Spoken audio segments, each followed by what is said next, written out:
And joining us on the Talk of the Town, checking out his cell phone there. Are you making some bets on FanDuel and DraftKings there, Try to Anthony? get those last-minute bets in before we do away with FanDuel. Yeah. And looking at my phone, I apologize, Assemblyman. I'm just looking at now. This is a good time to come in. You text me what would be a good time to come in, and now's the time. This is the time. Yeah. Perfect timing. Perfect timing.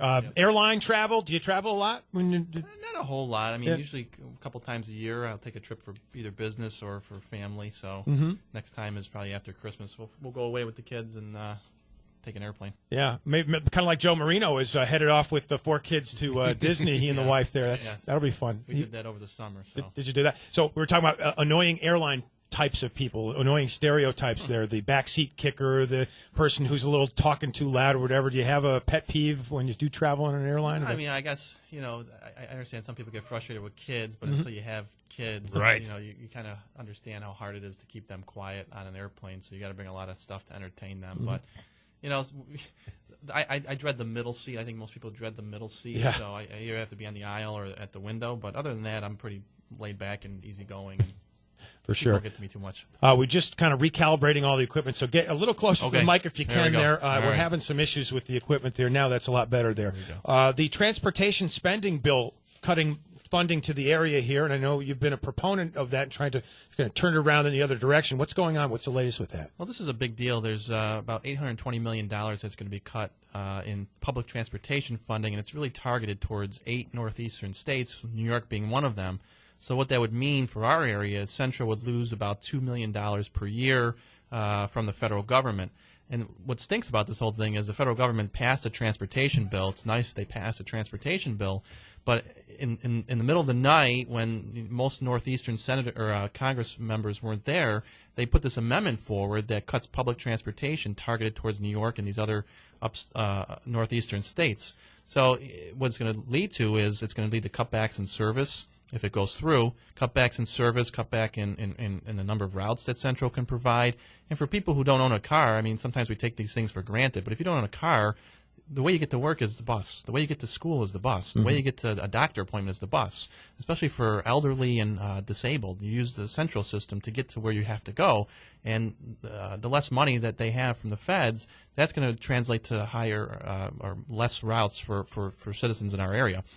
We just put money back into the budget, in the state budget, in the springtime because they haven't seen an increase in state funding in a number of years. So we were able to get an upstate coalition together to put more money into the budget for upstate transit systems, which helps Centro and the other ones in Albany and Rochester and Buffalo.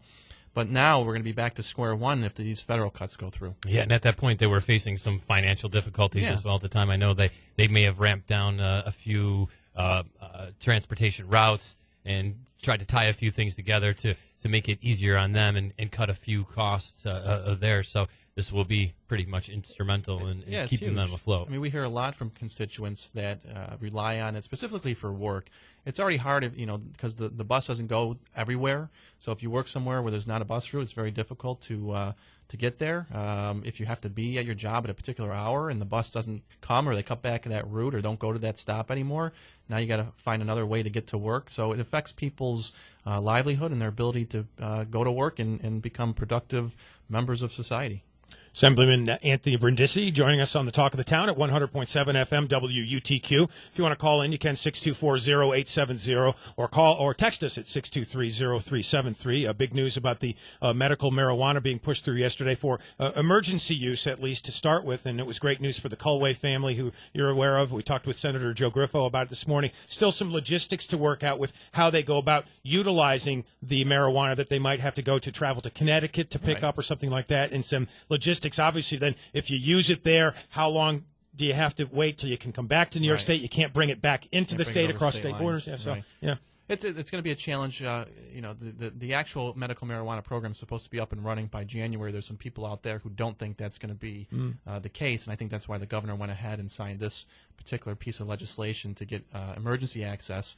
And when you talk to someone like the Culloways and Mackenzie, and you see the terrible seizures that she suffers and how marijuana has shown to be able to stop the seizure activity, that's very important for that family to be able to get immediate access to that drug. And I think it's great that the governor signed the legislation, and now we got to really buckle down here and get the Department of Health to develop the requirements as quick as possible, so they don't have to wait another day. They've been waiting for a number of years now, and we want to get them the help they need right now. Yeah, Mark Walber, our legal correspondent, among the proponents of making it legal for recreational use as well. Do you think that will ever happen in New York State? I think as other states start to do that, I think New York is a long way off from doing that.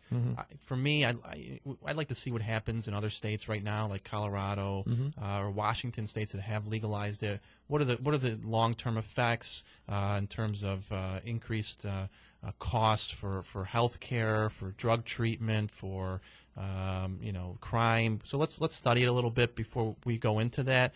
But it looks like that's the trend across the country, and more states are doing it. So let's see what other states are doing before we rush into something. That's something we do here a lot in New York, is we rush into things without really thinking them out, and that's not the way to go about things. And your thoughts on the Fed's take on how this may affect our program? I know the governor's walking the thin line of making sure that the Justice Department is not throwing some loopholes in there, and that the federal guidelines will allow us to go forward with this. Well, in terms of medical marijuana, I think the Fed's really got to get their act together. They are behind the times on this. You have the FDA, which approves all kinds of very addictive drugs, highly narcotic drugs, and you see the abuse that's happening now and the opiate problem amongst our people in our society. So the FDA's really got to get its act together and study the effects of medical marijuana, so people can be able to use it and be able to transport it across state lines. That's the thing. We're starting this program here in New York State, and you have to grow the plants in New York State. And the plants that you're growing don't have the effects of marijuana if you go smoke it recreational. Right. Medical marijuana is much completely different. So, but in order even to get the seeds in the state, that's the one thing I don't know how these companies are doing this, because you can't transport the seeds across the state. So, were there seeds already in the state, or coming from a different state? So, there you go. It's like don't ask, don't tell, and just look the other way. But the Fed's really got to get their act together. I know that Senator Gillibrand has been advocating for an ease in some of the restrictions for medical marijuana, and you never know. I mean, right now you have the Obama administration who hasn't clamped down on this. You get a new president in there who disagrees with this, and they could start clamping down on this, and then we're really going to be in a bind here in New York State. You make a good point. When the FDA approves something, it's approval for the federal guidelines, and it's across every state. Right. And it's interesting to see that they're not recognizing that states are putting this forth, and I think they need to step up and at least take a stance. Absolutely. The feds are sometimes behind the times on a lot of issues, but the states are starting to take a more proactive approach and looking at the studies for medical marijuana and determining that for people who have cancer, who are going through chemo, who have life-threatening illnesses, seizure activity, MS, I mean, you name it. This is a drug that will help ease people's pain.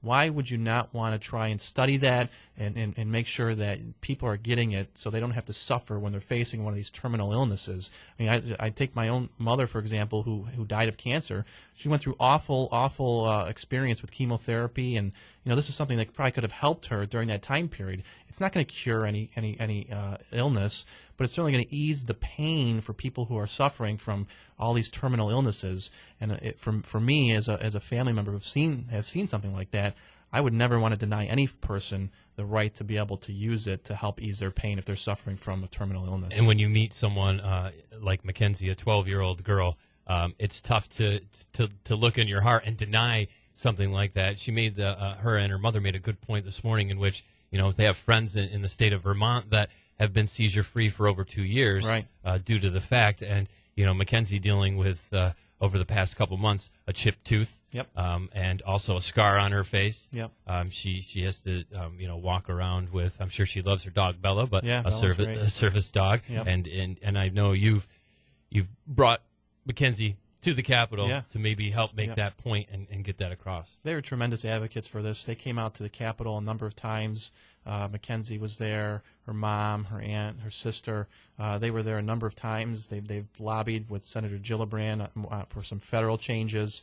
So I really credit them for helping to make this happen. When you hear from the families, especially someone like Mackenzie, where if she can stop the seizure activity, her brain can start to heal itself, and she can hopefully live a normal life as a child and not have to have these drop seizures where at the drop of a dime she could fall and hurt herself very severely. And with that, get off these medications. Well, that's the other thing. Sure. She, that's my bug with the FDA is they approve these very highly addictive narcotic drugs. Some of the drugs that Mackenzie's on, and her mom can explain it better than I can, they take months and months and months to wean her off these drugs because they're so highly toxic. And they're not helping. Right. That's the other thing. So let's get her something that's going to help her. And that's natural, too. Yeah, it's natural. They were talking about the folks in Vermont that Jay alluded to there, and they're able to receive in Vermont, I think, via the mail, medicinal marijuana from other states, from dispensaries. Would that be the case here in New York State? Would they have to actually get in their car and go across state lines to a Connecticut or something like that? I'm How would that not quite work? sure how that works. Yeah. My understanding is that you can't get it through the mail because then you're violating federal Right. laws if you're transporting it through the mail. But they alluded to that, if I'm not mistaken, this morning, Jay. Did they not? Saying that the family in Vermont was able to get shipments through because of a special bill that had been enacted in Vermont. Right, too. and maybe not maybe specifically to the family, but maybe Right. to the dispensary that would Okay. then dispense it Okay. to the family. So Think maybe so. there's a Maybe there's some legislation kind of loophole or something that they can exploit here in New York so we can get it a little quicker. Yeah, and going further with that, something that spoke to Senator Griffo about this morning, also in the bill, the idea of maybe opening up the opportunity to more dispensaries to serve these folks that are in need. And right here, maybe the idea of the folks with Brightwater Farms. I know they were gung ho and they had everything in place to make the jump if this was to come to fruition. So your thoughts on Right. that? You think that? I actually spoke to one of the gentlemen from Brightwaters last night after this happened, and we were taken aback a little bit by one of the statements. It was actually in the Syracuse paper by the governor about he's directing the Department of Health to look at populations by county to determine whether there is enough dispensaries and growing facilities. And this might be an opportunity to take another stab at that growing facility in North Utica there, which I think would be a tremendous asset to have it a little bit closer.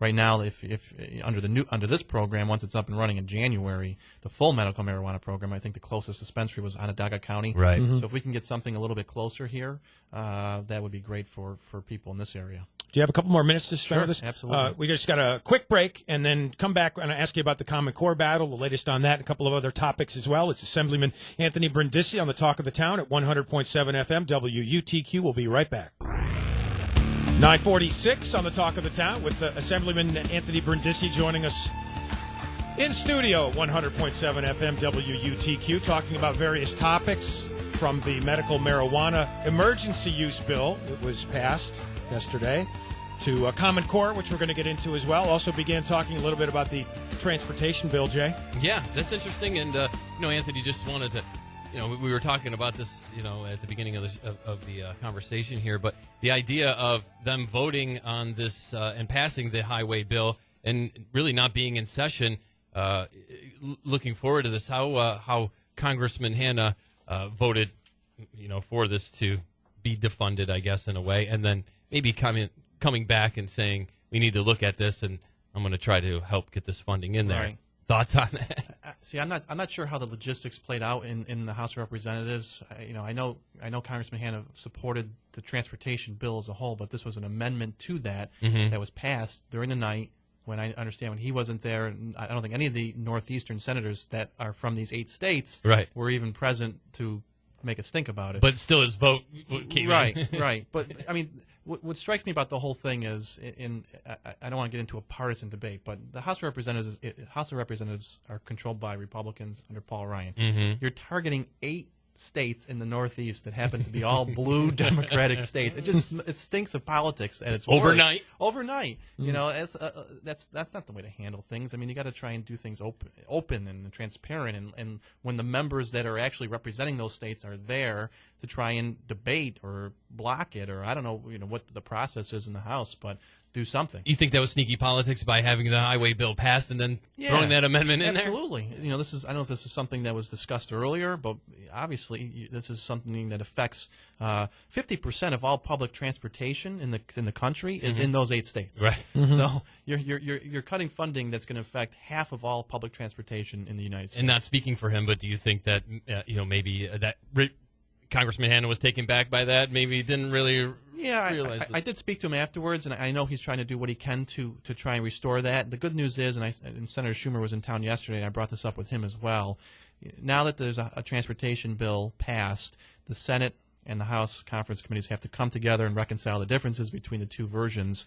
So I know between Hanna and Schumer and Gillibrand and the other Northeastern representatives, hopefully they can come together with what's been passed in the House and restore this funding. So our senior senators are on board and they recognize it. Absolutely. Yeah. A little disagreement going on between the Oneida Indian Nation, the Turning Stone Casino, and the folks trying to build the casino in the western portion of the state between Syracuse and Rochester. The Wilmerite folks say they should be able to build that casino, and I know that Mr. Pacenti has said no. There's an agreement already in place that apportions the geography to allow for certain casinos in certain areas of New York State, and this would apparently go against that agreement that's already been struck. How do you feel about that? I think if you look at the intention behind the original agreement, and I supported the bill that gave the right to the voters to vote for whether or not they wanted more casino gambling in the state of New York. The voters approved that, and now there was a process set up where the Gaming Commission would look at different sites and approve 4 casinos across upstate New York. The one that they located out in the Rochester area past Seneca County, it really doesn't go with the intent of the legislation. You're not supposed to cannibalize other casinos or take business from other casinos. They're not supposed to compete. And if you look at the research that was done by Lago itself, a lot of their customer base is going to come from the existing customer base where Turning Stone is. And I know people have strong issues on both sides. You like the Oneidas, you don't like the Oneidas. That is not the issue here. The fact of the matter is there's about 4,500 people that are working at the Turning Stone Casino, not to mention 2,500 local vendors who service the casino. And I don't want to see any job loss in our region that's going to impact people in Oneida County. That's the most important thing to realize. So, for those who have issues with the Oneidas, I recognize that, I respect that, but let's respect the fact that they are a major employer in the region, and we want to do what we can to try and protect the jobs in our area. Yeah, I think it goes back to almost the first point, really a scuttlebutt of the way that this was rolled out. I mean, the whole idea was to look at these regions that would be able to sustain this and not compete, if you will. Right. And that kind of just became convoluted, if you ask me. Well, I mean, the Seneca County Casino that they got the license. Now there's another one down there. They went back and reapproved for the southern tier. For southern tier, but that was the southern tier casino. Right. Last I checked, Seneca County is not in the southern tier. Exactly. Nowhere near it. It's western New York. It's so the Finger Lakes region. Why do all this research and finding the opportunities?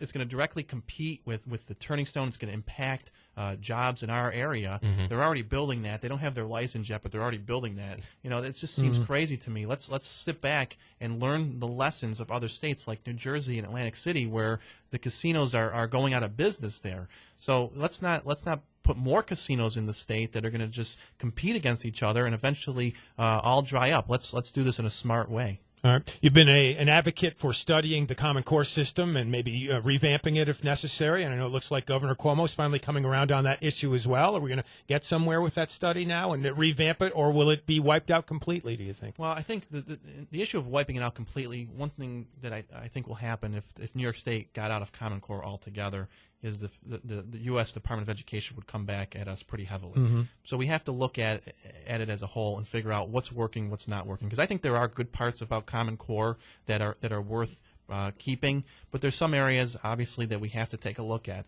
The testing is out of control. Right. We have to somehow first of all, decouple the testing from these teacher evaluations. That's caused so much stress in the classrooms and in school districts. Yeah, there was a teacher in Alabama who was the teacher of the year, by the way, and she recently quit because of her recent evaluation there in that state. I don't know if they use the exact same Common Core standards there, but the teacher of the year, and she's out of work now because of the way the test came back against her there. Similar situation in New York. We have the principal of the year who's a very vocal opponent of many of these reforms. But let's listen to the experts. Let's listen to the teachers and listen to the educators. You know, there's things that can be saved in Common Core, but obviously we have to look at the standards. Are they age appropriate? Is there enough science in social studies? I don't think so. I see it from my son's own homework. There's not enough emphasis on science because it's a lot of drilling towards ELA, English Language Arts, and mathematics. But we want to make sure that we're giving a holistic view, a nice balanced education to our students, and not just drilling test prep and chest prep and test prep. It's taking the joy out of learning with all this overemphasis on testing, and I think that's something that really has to be addressed. And then, you know, I always bring it back to the funding issue, too. We could have the best curriculum in the world, but you have 35 kids in a classroom in Utica. Most of them, you know, 1/3 of the population in the city school district is English language learners or special students with disabilities. So how do you teach? You could be the best teacher in the world, but how do you teach to a class of 30 or 35 children when you have so many high-needs students in that district? It's very hard. And I know a lot of people say, well, when I went to school, there was 40 kids in a class or 50 kids in a class. But it's a different time now. You know, you have 200 new refugee families coming into the school district in Utica every year. You have a large percentage of students with disabilities. So it takes the time away from the teacher to have to focus more on trying to bring these subgroups up to the same level as the other students in class. It's almost impossible. I think you said something interesting in the word you used, were age appropriate, and having a conversation yesterday with some folks on the idea and talking. You know, I have a 3-year-old son, and you know, as I fear his days in school, gearing up for kindergarten. You know, they had mentioned to me that, you know, there was a no play policy, if you will, in their kindergarten class, and I remember kindergarten. It was, you know, getting along with the folks. You're building blocks. You're getting some of those core ideas. But the no play policy turned into showing me and a stack of paperwork like this. I know it's radio, but you know, a couple inches of paperwork that a kindergartner is coming home with. I mean, how do you flourish in that, and how do you teach the right things? I think to your students. In an overwhelming situation. You can. And that's what you really got to focus on. You got to focus on English is important, mathematics are important, science, social studies, recess, the arts, music. Those are all important to a balanced education. And what we have now is a system in place where we have to just keep teaching what's on the test. We're teaching to the test, which is taking away from the joy of learning. And then when you actually take the test, you find out that a lot of the questions on there aren't even based on the standards that you're learning that year. And I understand, you know, you want to sprinkle in a few advanced questions into a test to see, you know, who are the students that are performing at or above grade level. But you want to make the test based on what the kids are learning, and that's one of the things I'm hearing from teachers, that they're not even on, if they can even see the questions. Sometimes there's been a big debate over even being able to see what the questions are or the answers. But, you know, that's one of the issues. You want to at least be teaching what's going to be on the test. In an age-appropriate setting. In an age-appropriate setting. I tested horribly, by the way. When I was in school, I didn't test as well as my peers did. I'm the same way. But, you know, I enjoyed a great higher education. I landed in this job, and I've done fairly well with my life. But I learned in creative ways, and I didn't necessarily do well at tests. And to put an emphasis on tests, I think is the wrong thing to do. I never did well on tests, whether it was SATs or the LSATs for law school. You know, I was a better writer. I wasn't good at standardized testing, but somehow I turned out okay. You know, if the teachers were evaluated based on my test scores, they'd all be fired. You turned out all right. I don't know about I guess us, I did okay. We all did. Anthony, thanks for stopping by.